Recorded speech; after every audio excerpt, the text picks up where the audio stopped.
So yesterday there was another insane person who led police in the chase. This time it was a grand theft suspect who was believed to have stolen from a Target store inside the Camarillo Town Center shopping center at around 10 a.m.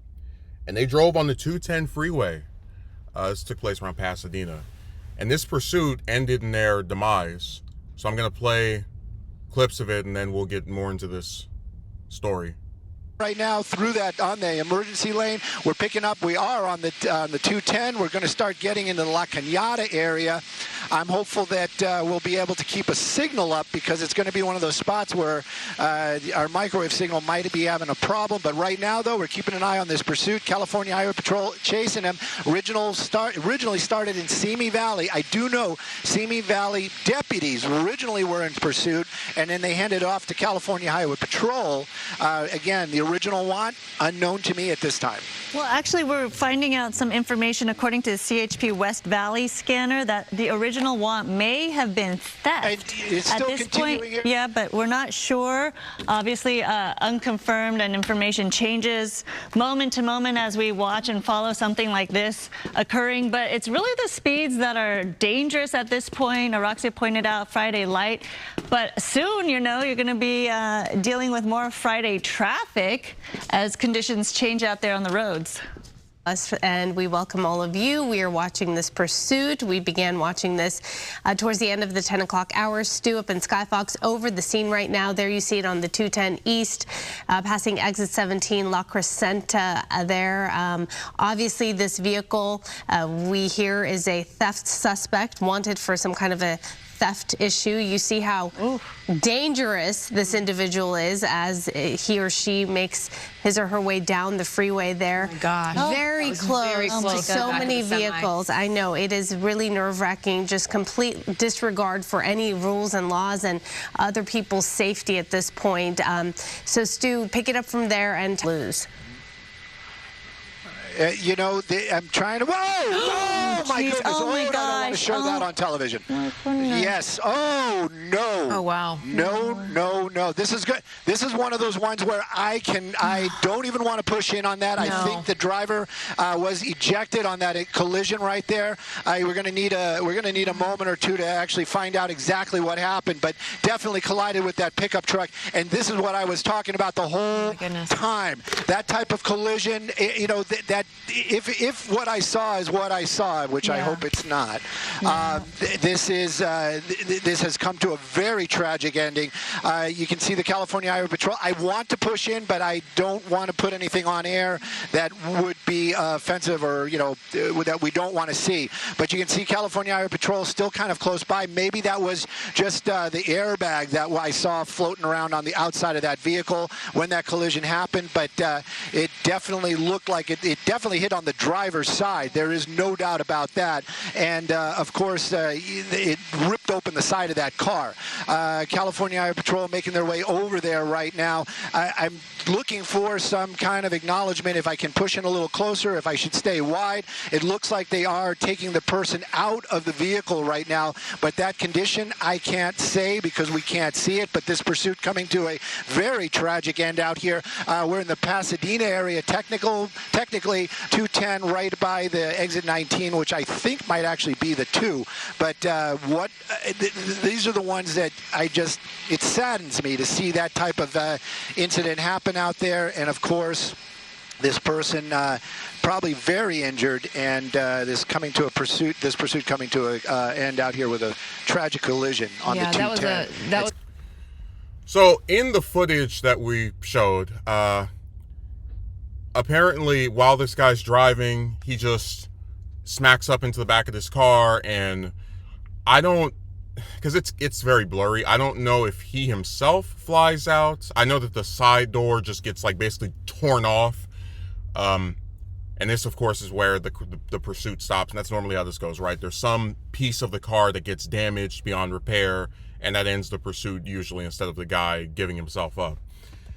But the part of this tale that I took issue with, that actually upsets me to a very large degree, is that if you watch this footage, and I made sure to include this clip in there, one of the I don't know what you call them, the narrators, news people, mentions that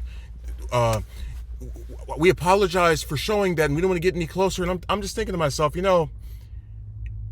if you're doing live coverage of a police chase where people's lives are in danger, right, by this madman going at speeds that are, irregular, ignoring traffic protocols, skipping red lights, driving upside down, going the wrong way of the different roads, all of this, in the desire to prolong the inevitable of getting caught by the police.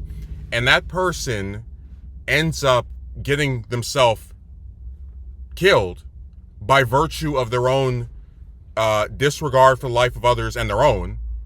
I don't see why we should, as whether we're talking about the story or, showing footage from the chase, feel the need to respect the privacy, or I guess the wishes, or I don't even know what type of phrasing they would use. I just don't see why we have to hide what they did to themselves,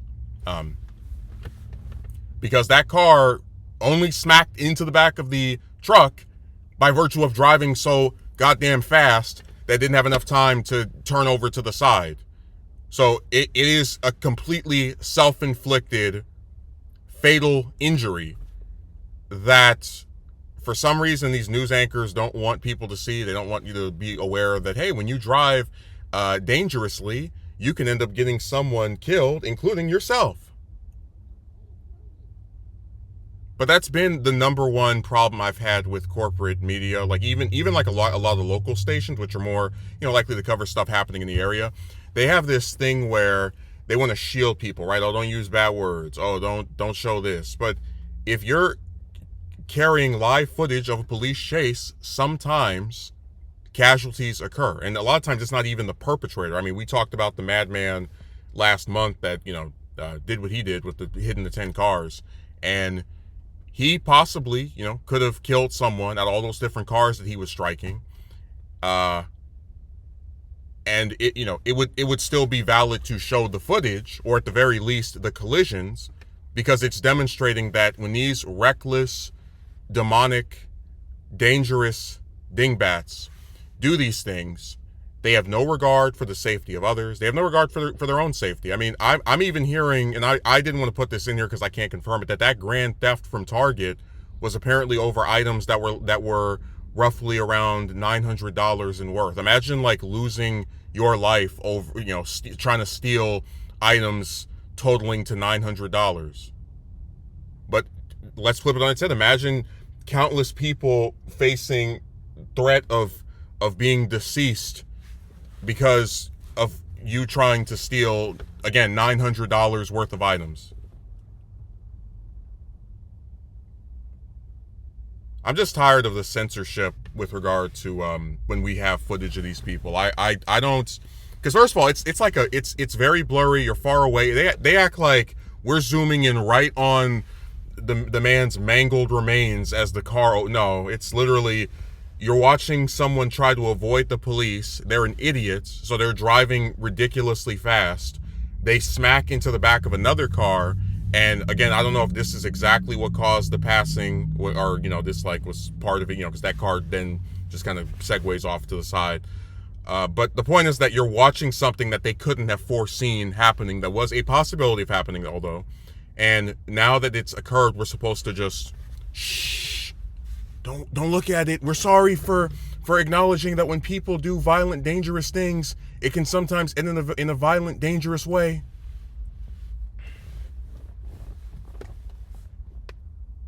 God. But yeah, that's the biggest takeaway from this story, them trying to not show us the footage. I think it's a good way of discouraging people. Hey, you want to lead police on a dangerous pursuit where you can get yourself and others in the ground really quickly? Here's what might happen to you.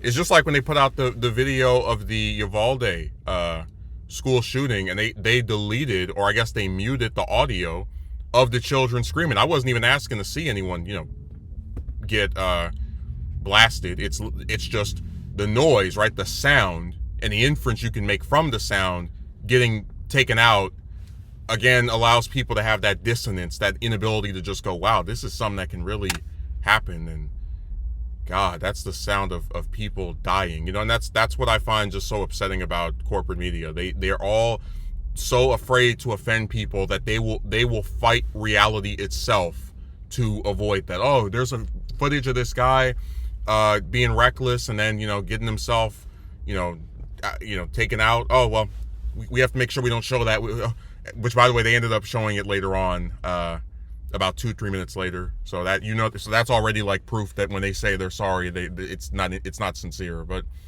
hopefully this will be more discouraging to these crazy people. And like I said, imagine ending your life over stuff you stole at Target.